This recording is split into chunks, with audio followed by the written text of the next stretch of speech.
Καλησπέρα και καλή χρονιά. Καλώς ήρθατε σε ένα καινούργιο επεισόδιο του Life Crafting Podcast.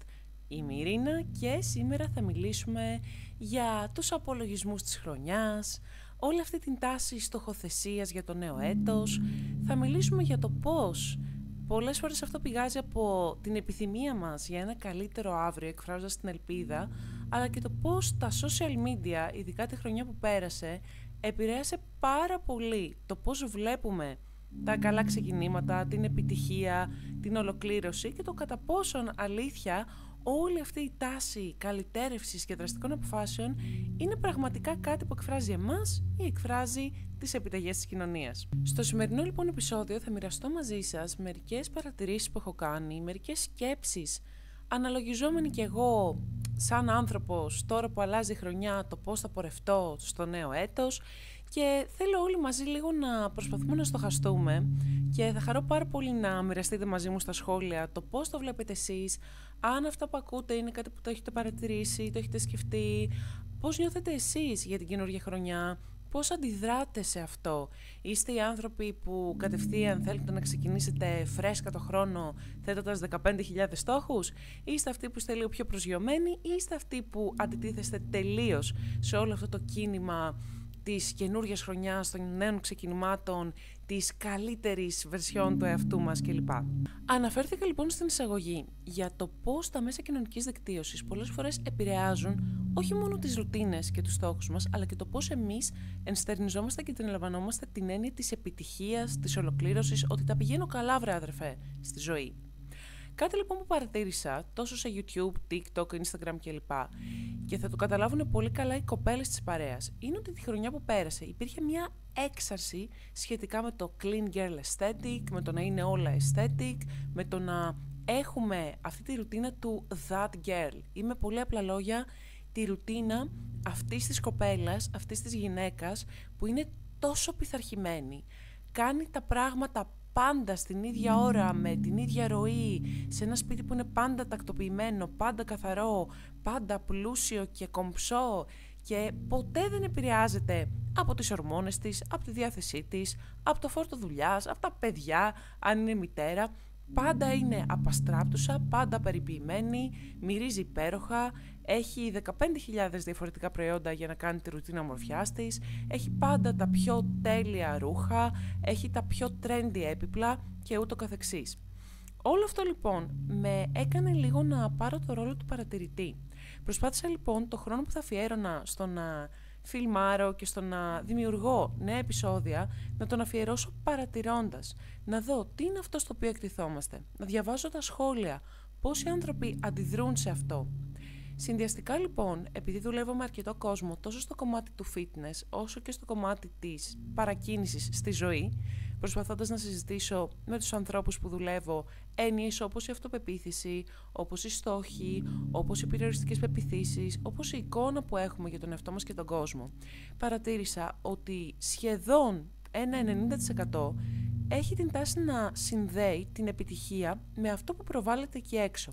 Δηλαδή, οι περισσότεροι άνθρωποι μου είπανε ότι, ξέρεις κάτι, νιώθω ότι δεν είμαι επιτυχημένος. Ρωτάω γιατί και η απάντηση είναι γιατί δεν μπορώ να τρώω κάθε μέρα σε fancy εστιατόρια, γιατί δεν έχω πάει 15.000 ταξίδια, γιατί τα ρούχα μου δεν είναι η επιταγή της μόδας, γιατί δεν έχω τα προϊόντα που χρειάζομαι για να μπορούν τα μαλλιά μου να είναι ωραία. Δηλαδή πράγματα τα οποία σίγουρα επηρεάζουν τον καθένα. Μπορεί για κάποιον ακροατή το επεισόδιο αυτή τη στιγμή να φαίνονται απλά πράγματα, ασήμαντα και ανούσια, όμως όταν κάθε μέρα ζεις και αναπνέεις από την τηλεόραση, από τα social media, από το χρόνο που εσύ περνάς στο YouTube συζητώντας με τους φίλους σου, πηγαίνοντας με βόλτα στο εμπορικό κέντρο και βομβαρδίζεσαι συνεχώς με μια πολύ συγκεκριμένη εικόνα και πρότυπο του πώς είναι ο άνθρωπος που είναι ευτυχισμένος και επιτυχημένος, αναπόφευκτα με τόση έκθεση μπαίνεις στο τρυπάκι της σύγκρισης και λες μα καλά,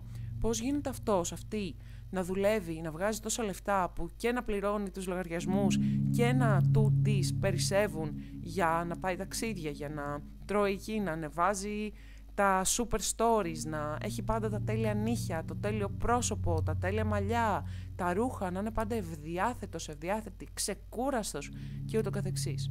σκέφτεσαι ότι εγώ τι κάνω λάθος. Αν όλοι γύρω μου μπορούν να το κάνουν αυτό, μάλλον εγώ είμαι αυτός που δεν μπορεί. Μάλλον κάτι πάει λάθος με μένα.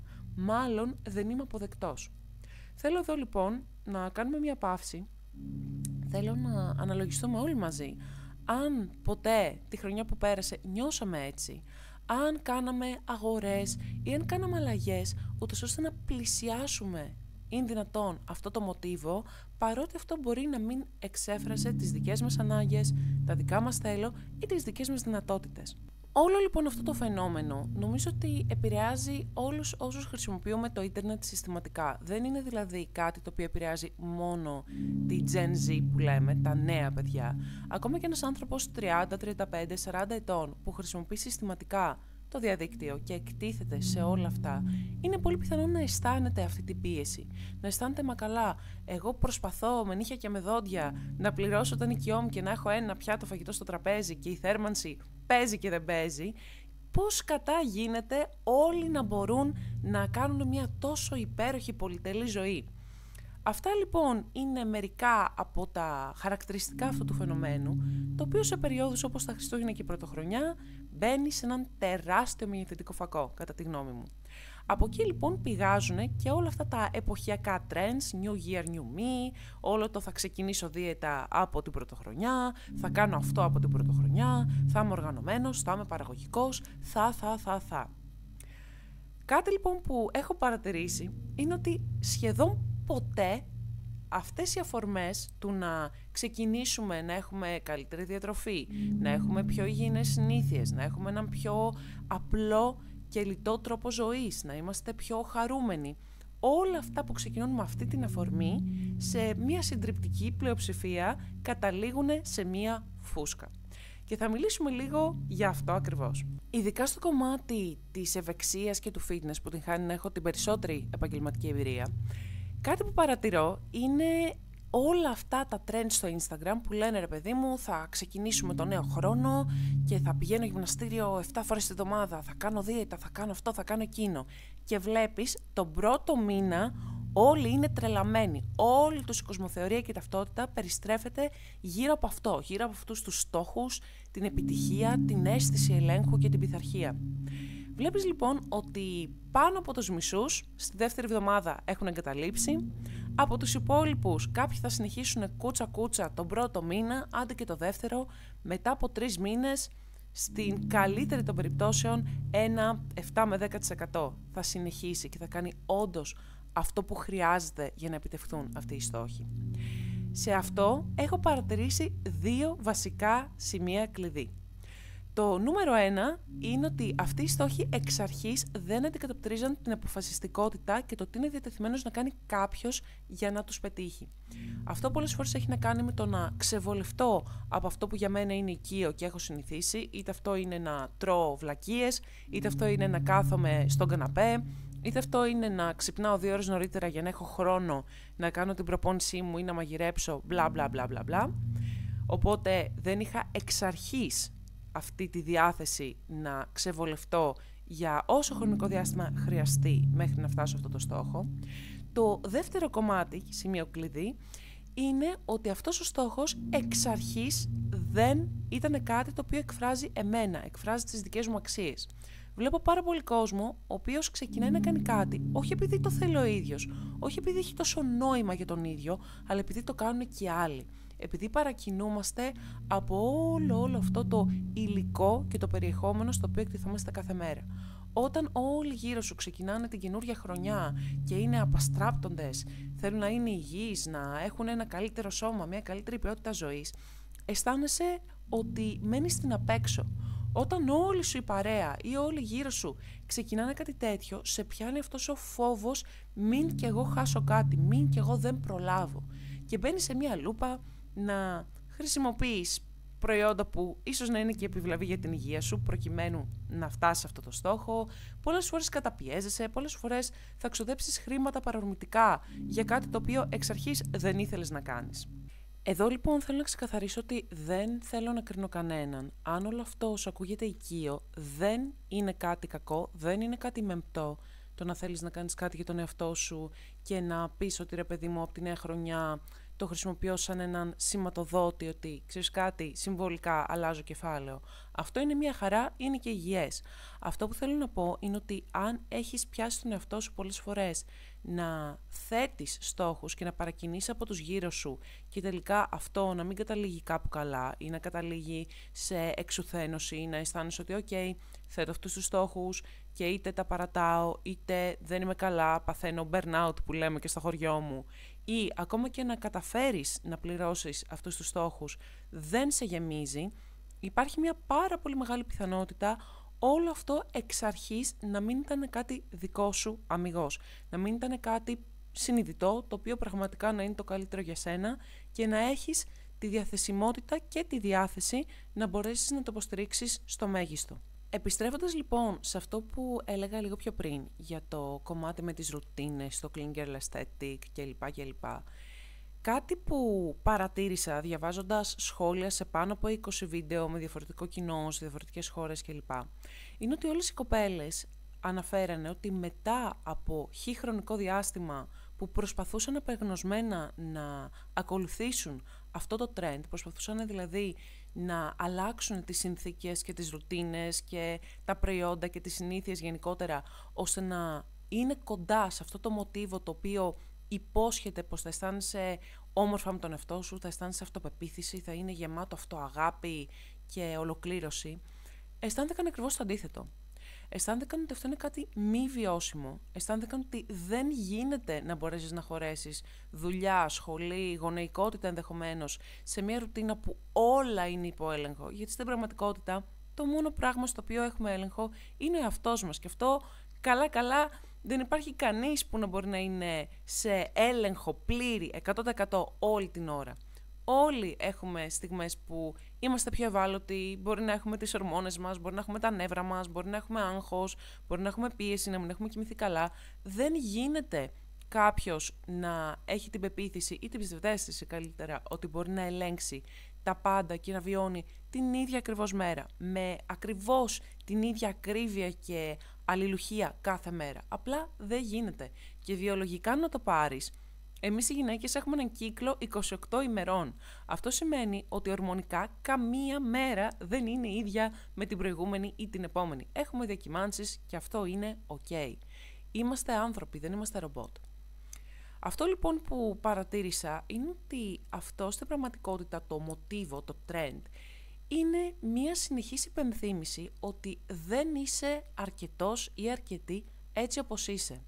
Αν δεν έχεις, ας πούμε, τα τάδε ρούχα ή δεν χρησιμοποιείς κορεάτικα προϊόντα ή δεν έχεις 15.000 λαδάκια για τα μαλλιά ή δεν κοιμάσαι σε μεταξωτά σεντόνια, δεν προσέχεις τον εαυτό σου, δεν σου συμπεριφέρεσαι με βάση την αξία σου, δεν σου αναγνωρίζεις ότι σου αξίζει κάτι καλύτερο. Παιδιά, αυτό δεν ισχύει. Δεν υπάρχει τίποτα κακό με το να θέλεις να περιποιηθείς τον εαυτό σου, αλλά όταν αυτό ανάγεται σε ένα επίπεδο ψύχωσης και σε ένα επίπεδο ότι συσχετίζω την αξία μου και την επιτυχία μου και το πόσο καλός άνθρωπος είμαι με το τι βγάζω προς τα έξω, εκεί υπάρχει πρόβλημα. Όταν σε μια ρεαλιστική κοινωνία που τα προστοζήν βγαίνουν δύσκολα και το κόστος ζωής είναι τεράστιο, το να μπορείς να χρηματοδοτείς μια τέτοια ζωή επειδή πιστεύεις ότι όλοι γύρω σου την ζουν, παιδιά, δεν ισχύει καθόλου. Είναι τόσο ζημιογόνο, είναι τόσο θλιβερό και είναι άσχημο πως μια τέτοια πρωτοβουλία του να ξεκινήσω να μου φέρομαι πιο όμορφα, να με περιποιούμε, να έχω μια πιο υγιεινή ρουτίνα αν θέλεις, καταλήγει να σε κάνει να αισθάνεσαι μειονεκτικά και να σε βάζει στο τρυπάκι της σύγκρισης. Όπως έχω ξαναπεί και σε άλλα επεισόδια, αυτό που βλέπουμε online είναι μικρά κομμάτια της ημέρας κάποιου που δεν είναι καν ομά, δεν είναι καν όπως θα ζουν στην πραγματικότητα. Είναι αποτέλεσμα επεξεργασίας, είναι αποτέλεσμα στισίματος. Παραδείγματος χάρη, αυτά τα βίντεο που βλέπετε με κάποιον ο οποίος πλένει τα πιάτα και μετά κάνει τη γυμναστική του κτλ. Δεν σηκώθηκε απλά έτσι, έφαγε το πρωινό του και ξαφνικά δεν υπάρχουν άπλυτα στην κουζίνα, δεν υπάρχει σκόνη, δεν υπάρχει ακαταστασία, δεν υπάρχει τίποτα. Προφανώς Μέσα σε αυτό το κλιπ, αν κάποιος τράβαγε συνεχόμενα, πήγε, έπλυνε τα πιάτα, τα έβαλε στο πλυντήριο, συγύρισε, έστησε το κινητό, έβαλε τα φώτα του τα ωραία, έβγαλε τα ωραία του τα ρούχα για τη γυμναστική του και δεν έβγαλε την κάλτσα που έχει τρύπα και ξέρετε πολύ καλά τι εννοώ.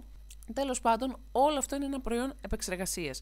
Ό,τι ανεβάζει ο κόσμος, ειδικά ο κόσμος που έχει πάρα πολύ απήχηση, είναι κάτι μη ρεαλιστικό.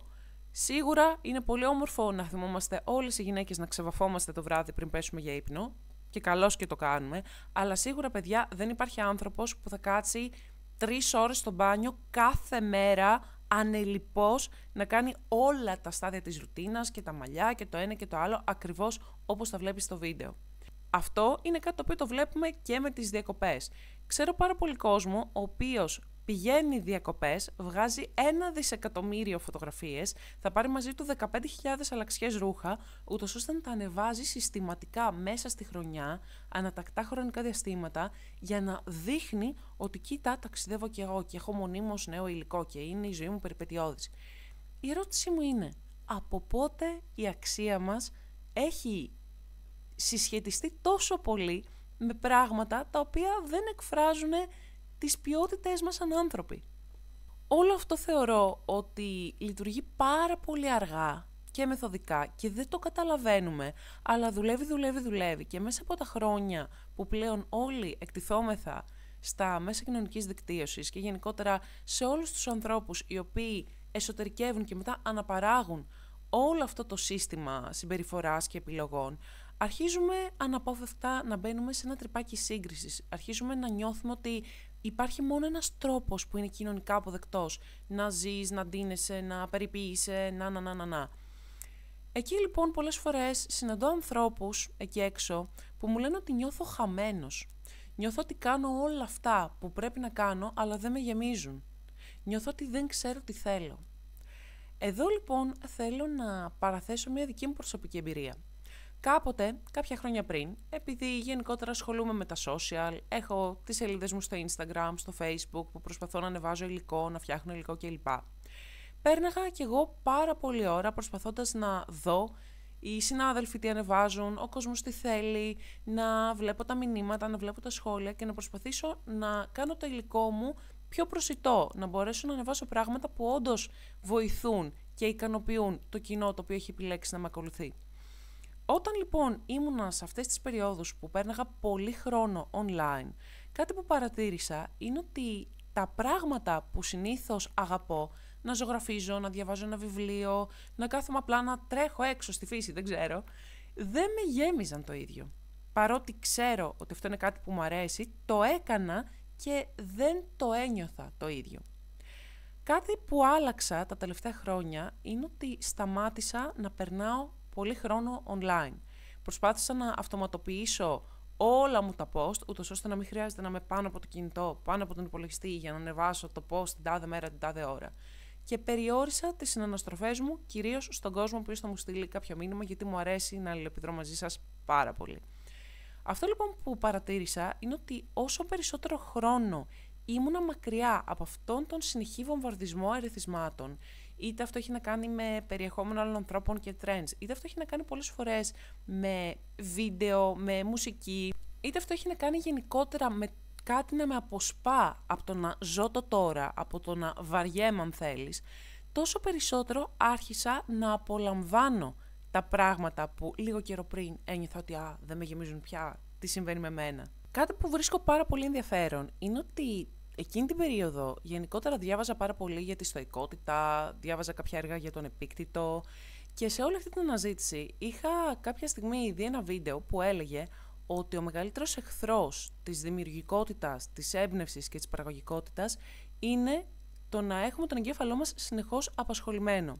Με άλλα λόγια, όσο περισσότερο χρόνο περνάμε σε συνεχή έκθεση ερεθισμάτων, εικόνες, βίντεο, ήχους, πράγματα να κάνουν φασαρία τριγύρω και να μας αποσπούν από το να βαρεθούμε και από το να αναγνωρίσουμε τις σκέψεις και τα συναισθήματα που έχουμε, τόσο περισσότερο ο εγκέφαλός μας μπλοκάρεται.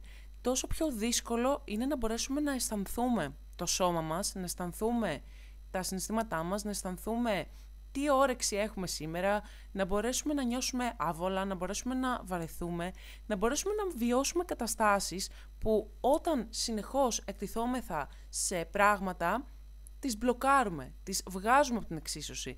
Ίσως επειδή δεν είναι ευχάριστες, δεν είναι ενθουσιώδεις, δεν είναι περιπετειώδεις.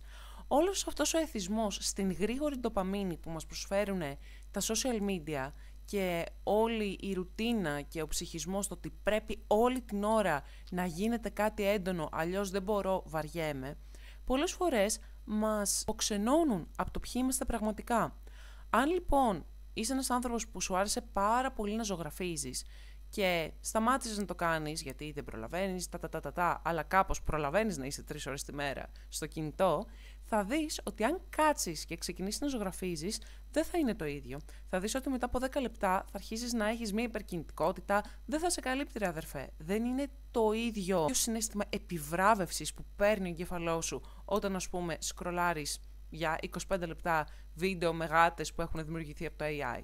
Άρχισα λοιπόν να σκέφτομαι ότι το κόστος όλης αυτής της κατάστασης του μοτίβου που έχουμε πλέον με τα social media και το ίντερνετ δεν είναι μόνο ότι μας αφαιρεί τη δυνατότητα να σκεφτούμε νέες ιδέες, να μπορέσουμε να απολαύσουμε τα πράγματα που αγαπάμε, αλλά πολλές φορές το κόστος εμπεριέχει και τον κίνδυνο του να μην ξέρουμε τον εαυτό μας. Αν μονίμως είμαστε απασχολημένοι με κάτι άλλο, δεν έχουμε εξορισμού το χρόνο και το χώρο να μπορέσουμε να δούμε μέσα, να δούμε πώς έχω αλλάξει τα τελευταία χρόνια, ποιες είναι οι ανάγκες μου στο τώρα, ποιες είναι οι αξίες μου στο τώρα, τι χρειάζομαι και τι θέλω εγώ για τον εαυτό μου στο τώρα, ώστε να μπορέσω να κάνω τις επιλογές που θα με κάνουν χαρούμενο στο τώρα.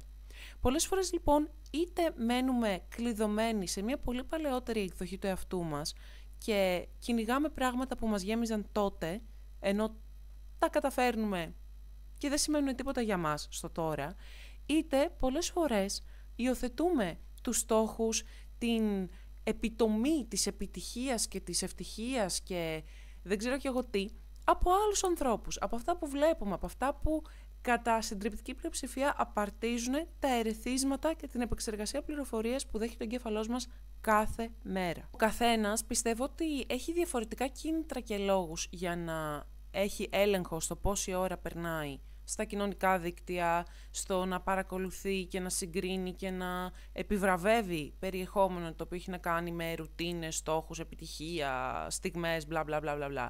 Για εμένα το μεγαλύτερο κίνητρο ήταν ακριβώς αυτό. Ήταν ο φόβος ότι μπορεί να αρχίσω σιγά σιγά να ζω τη ζωή μου, την κάθε μου μέρα και να μην υπάρχουν πια πράγματα τα οποία να με αγγίζουν, τα οποία να μπορούσαν να μου προσφέρουν χαρά, να μου προσφέρουν παραγωγικές και δημιουργικές σκέψεις, να μπορώ να σκέφτομαι ελεύθερα. Αυτός λοιπόν ήταν ο κύριος λόγος που εγώ προσωπικά έκανα την επιλογή να αρχίσω να αποτραβιέμαι. Ναι μεν, αν κάποιος μπει στα social μου θεωρεί ότι περνάω πάρα πολλές ώρες την ημέρα, αλλά στην πραγματικότητα περνάω max 10 με 15 λεπτά και σε αυτό αποφεύγω να βλέπω το τι ανεβάζει ο καθένας. Συνήθως είτε θα μπω στοχευμένα αν θέλω να παρακολουθήσω κάτι για κάποιο συγκεκριμένο θέμα, είτε θα εστιάσω στο μόνο κομμάτι που αγαπώ στα social media που είναι η αλληλεπίδραση με τους ανθρώπους.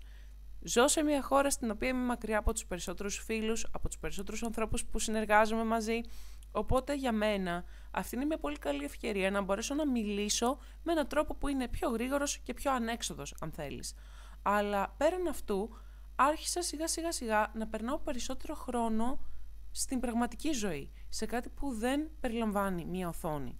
Αυτό σημαίνει ότι άρχισα να επαναφέρω σιγά βαρετά πράγματα, όπως ας πούμε το να φάω λίγο πιο σιγά και να μπορέσω να νιώσω τις γεύσεις από το φαγητό μου.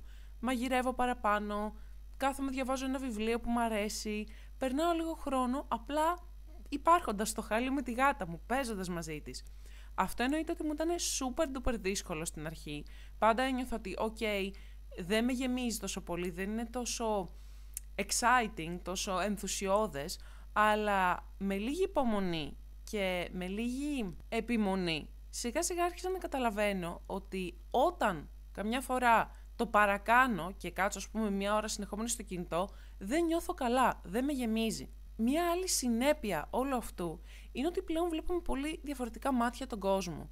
Δηλαδή αρχίζω και αναρωτιέμαι για πράγματα τα οποία είναι πολύ πιο μακριά από εμένα, ενώ όσο πέρναγα πάρα πολύ χρόνο στα social media, δεν είχα, αν θέλεις, την πολυτέλεια να σκεφτώ πολύ μακριά. Αυτή είναι η δική μου προσωπική εμπειρία και αυτές είναι οι δικές μου παρατηρήσεις σχετικά με το πώς αυτές οι περίοδοι του χρόνου μας επηρεάζουν ψυχολογικά, συναισθηματικά, μας βάζουν σε μια παρακίνηση να κάνουμε πράγματα και να ξεκινήσουμε ταξίδια, τα οποία πολλές φορές μπορεί να μην είναι 100% δικά μας. Ελπίζω όλος αυτός ο μονόλογος αυτού του επεισοδίου να ήταν μια όμορφη αφορμή να σκεφτείτε ο καθένας για τον εαυτό του πόσα από τα πράγματα τα οποία κυνηγάτε ή θεωρείτε επιτυχία ή αναγνωρίζετε στους άλλους ως επιτυχία είναι πράγματα τα οποία εκφράζουν εσάς και τις αξίες σας, τα θέλω σας και το ποιος είστε στο τώρα.